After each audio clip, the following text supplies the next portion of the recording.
Thousands of years ago, there came a night that lasted a generation. Kings froze to death in their castles, and women smothered their babies rather than see them starve.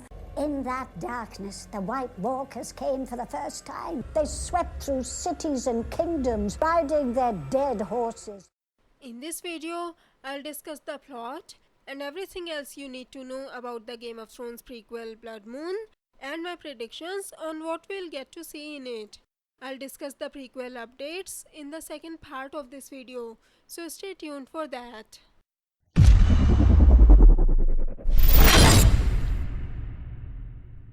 Hello everyone, welcome to Ultimate Book Maniacs, your one-stop for book and TV series reviews. I post episode reviews, top 10 and theory videos. And from now on, I'll post new videos every Saturday at 7 PM IST or at 9:30 AM EST. So make sure to subscribe this channel, and if you wanna make sure you never miss a video, click the bell icon to turn on notifications. Hey guys, I'm back. Did you miss me? Did you miss me? Did you miss me? Did you miss me? Did you miss me? Did you miss me? Since most of you voted for the prequel updates and predictions video in my poll, I decided to make that video, but when I started working on it, I realized that before I discuss the prequel updates, I needed to discuss the plot and everything we know so far about it. I know I've already discussed some of it last year in my Game of Thrones Prequel latest news video, but some of you weren't with my channel at that time, so I'll discuss it here before the updates.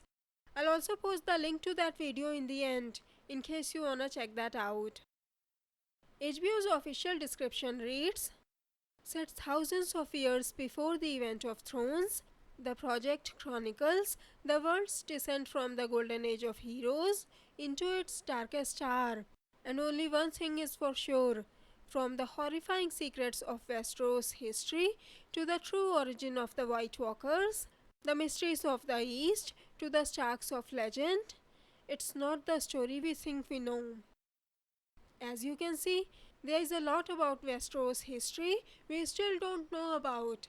In season 6 of Game of Thrones, we already saw how the Children of the Forest turned a First Man into a Night King to win the war against humans.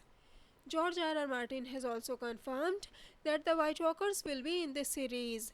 He said, obviously the White Walkers are there, or as they are called in my books, the others. And that will be an aspect of it. And judging from this synopsis, it seems like there's more to the White Walkers story. What other horrifying secrets there could be?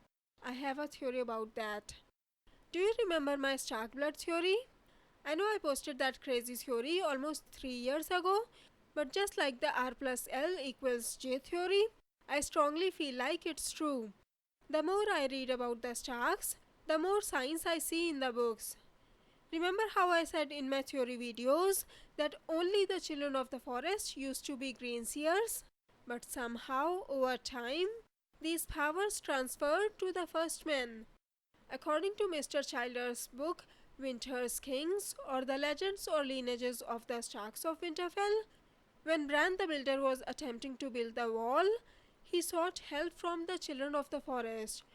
In order to meet with them, he was first taken to a secret place. He couldn't understand what they were saying, so he spent some time with them. He eventually learned to use their language and got their help. We know the children's numbers were dwindling. What if he made some kind of secret deal with them? Maybe he offered his ancestors to become a three-eyed raven and joined the children in the cave? This could be the horrifying secret mentioned in the synopsis. What do you think? Do you think this was the reason why the three-eyed raven was keeping an eye on the Starks for generations? Because he was waiting for BRAN? I've been watching you, all of your lives. Now you've come to me at last, Brandon Stark, though the hour is late. I've already discussed why he was doing that and the three-eyed raven's powers, etc. in my BRAN's journey and predictions video. I know everyone is saying that we won't see the Game of Thrones cast in the prequel, but I believe that there is a possibility we can at least see BRAN in the later seasons.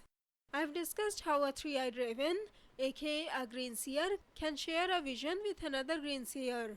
BRAN had shared visions in the past with Brynden Rivers and the Night King, and his whispers were heard by Ned in the show and by Theon after Ramsay's wedding in the books. I really hope this theory is true. What about you? Anyway, remember how I discussed in my Game of Thrones Season 8 Episode 4 review video about how there were a lot of things discussed but not explained in that episode, like Tyrion and Davos discussing the real purpose of the Great Other and the Lord of Light, or how these symbols, meanings, etc. were never explained. A lot of the mysteries were left unsolved in the Game of Thrones finale. I agree with Stacey Smith's theory that they purposely left those things unexplained so that they could be explained in the prequel. This synopsis also talks about the mysteries of the East. I don't know why, but the costumes I've seen on the sets of the prequel makes me think they are from the East, aka Essos. I'll discuss these photos next week in the second part of this video. No one knows exactly why the first men crossed the Arm of Dawn to come to Westeros. Maybe in the beginning they wore clothes from Essos before they started wearing Westerosi clothes. Or maybe it evolved over time. As for why they came to Westeros, maybe it was just for a conquest, or maybe there was more to the story. Maybe they were also running away from something. What do you think? I also think we'll find out the truth about the Great War in this prequel. We know the Red Priests believe there is an eternal war going on between R'hllor and the Great Other. Do you think this war is real?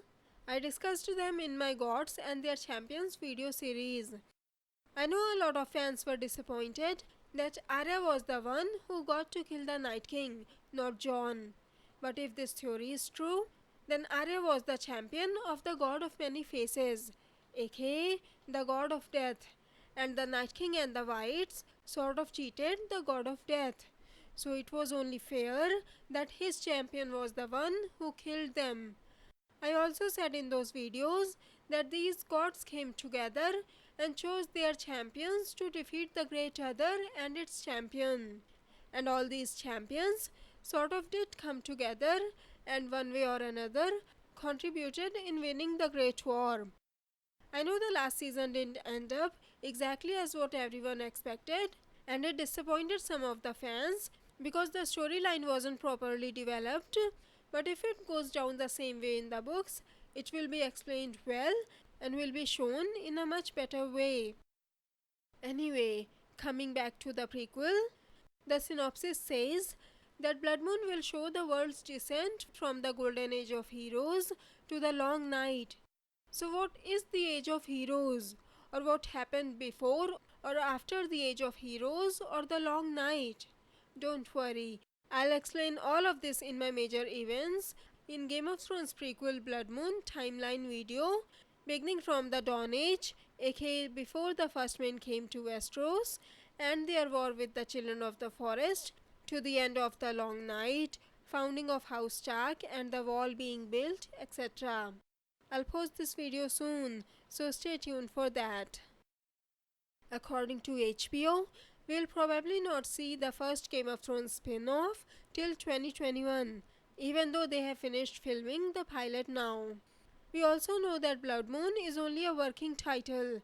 It's not finalized yet, but the crew was using this logo on the sets. So, do you think it will be a good title, or do you think there could be a better one? Let me know in the comments. The budget for the prequel will be huge too. According to HBO's Senior Vice President of Drama, Francesca Orsi, $50 million per season would never fly with what we are trying to do. We are going big. Game of Thrones Season 8 had a budget of $90 million and it looked pretty amazing. Let's hope the prequel would be just as beautiful, with some great writing backing it up. We haven't heard much news since they finished filming the Bloodmoon pilot in mid-July in Gaeta, Italy. But thanks to the set photos, we get to see the scheduling board, costumes, a weirwood tree, a boat, a wolf-like sigil on a flag on that boat, etc. Just like I did with Game of Thrones, I'll discuss these set photos in detail and some other Bloodmoon updates in my next video. I'll also post the Game of Thrones Prequel timeline video soon. So, what do you think about the Stark blood theory? Am I the only one who is seeing these signs? And what horrifying secrets do you think we'll get to see in the prequel? Let me know your thoughts in the comments. Anyways, it's time for the comment shout out now. Today's comment shout out goes to Josephine Bouchard, who said, "It's the most satisfying video in the whole human race." Thank you so much, Josephine. It feels so good when someone really likes my video. Thank you. So, what do you think of this video? Don't forget to tell us in the comments. If you like this video, please click on the like button below, share the video and subscribe to my channel. Have a great day. Bye bye. See you in my next video.